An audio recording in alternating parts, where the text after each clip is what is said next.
Mayor Paul McDonald tells KUAM News that the Mayors Council of Guam had a chance to meet with the Joint Guam Program Office officials last week on the buildup, deciding to call an executive session today to allow all of the mayors an opportunity as well. He says during the closed-door meeting, JGPO officials made a presentation about the buildup, the draft supplemental environmental impact statement, and Congresswoman Bordallo's H.R. 4402. The council, in turn, passed the resolution by unanimous vote.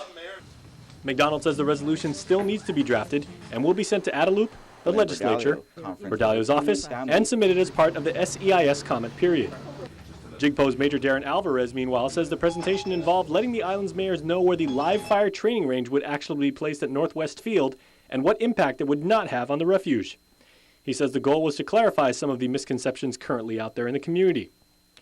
Some of those include how the refuge was closing at all times, which he says is not true, whether endangered species would be harmed, which he says is still up for debate by biologists, and how the Navy is not planning on taking GovGuam land, private land, or impeding original landowners.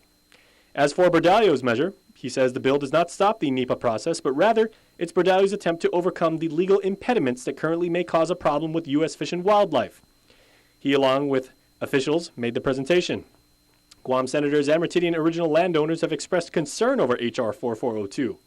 The governor, meanwhile, said he understands Bordallo's intent with their introduction of the legislation and supports the measure as amended because it will help move forward this already delayed process.